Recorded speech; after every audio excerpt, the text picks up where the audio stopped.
Hi Pisces, this is Pisces Hub. Welcome to my channel.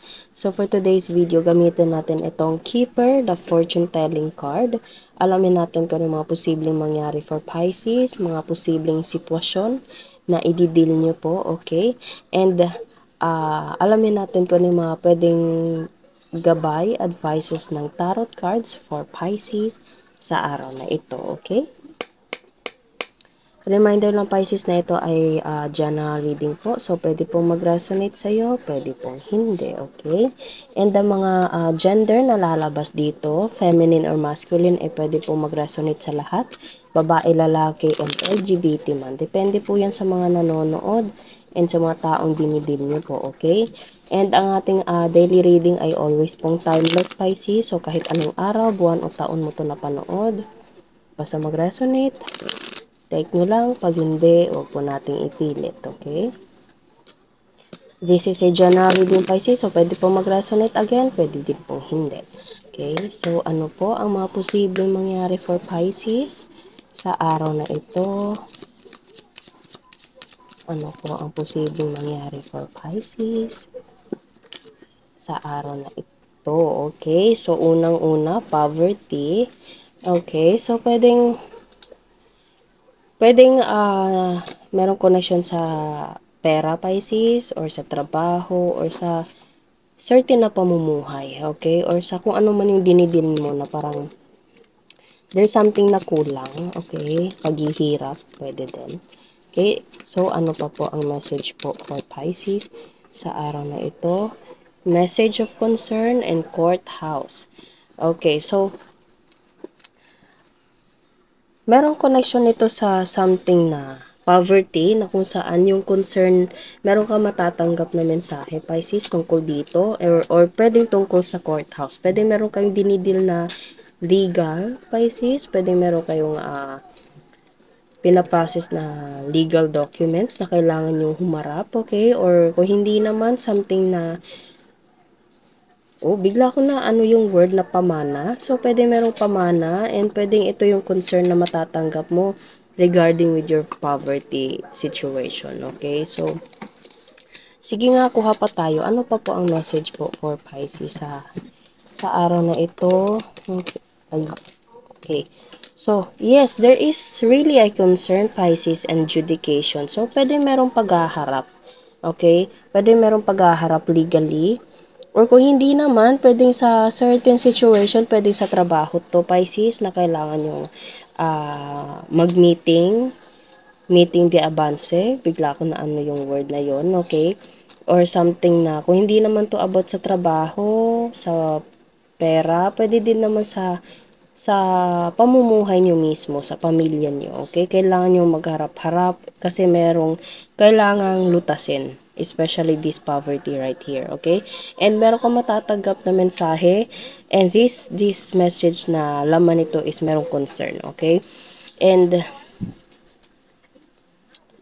merong ano na word na sabina, okay? Na ano ko yung word na ganon, okay? Or kung hindi naman, pwedeng sa building, kasi meron tayong malaking building dito, pwedeng sa kumpanya no to, Pisces, okay? Kailangan yung merong parang ano ba tawag nito, parang announcement ang admin nyo, and kailangan yung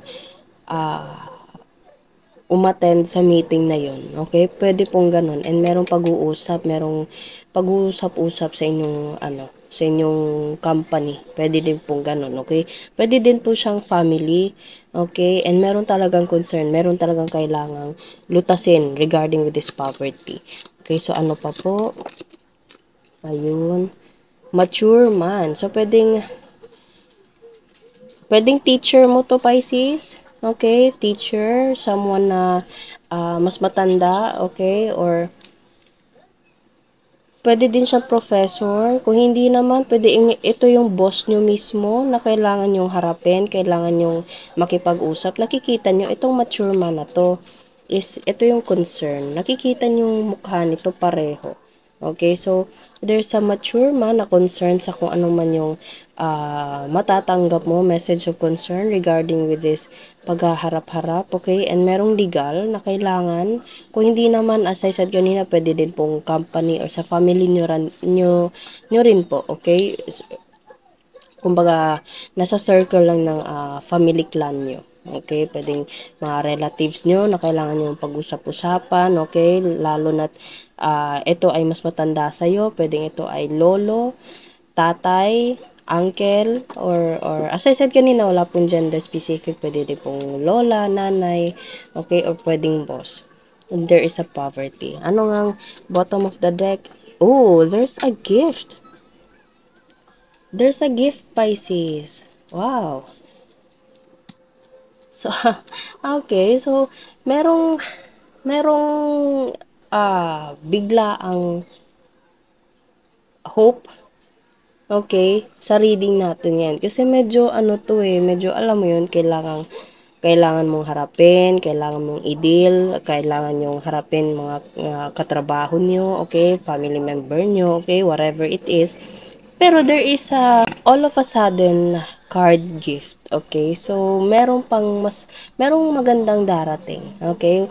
Huwag manghinayang, huwag malungkot, huwag ma-stress sa kung ano man tong dinidil nyo po kasi merong gift na darating. It's either, bigla ko na ano yung word na surprise. So, pwede merong pa surprise itong taong to. Pwedeng ito yung magbibigay si mature man. Okay? Sa inyong lahat or sa'yo mismo, Pisces. And pwedeng itong gift na to is makakatulong sa'yo ng poverty na ito. Okay? Wow! So, sobrang ganda ng bottom of the deck natin dito. Okay, sobrang ganda. Pwedeng ito ay merong, as I said kanina, pwedeng pamana. Kasi nasabi ko kanina dito, pwedeng merong collection sa legal, okay, legal documents. And ito yung pamana. Isa ka sa matatanggap na makakalutas ng poverty na nandito. Pwedeng nanggaling sa mas matandang family member or boss mo mismo, Pisces. Okay? And pwedeng kailangan yung maghaharap-harap or kailangan ng meeting. Pwede din ito ay sa company or pwede din with someone na pwede din siyang merong connection sa love, Pisces. Kailangan yung magharap, dalawa.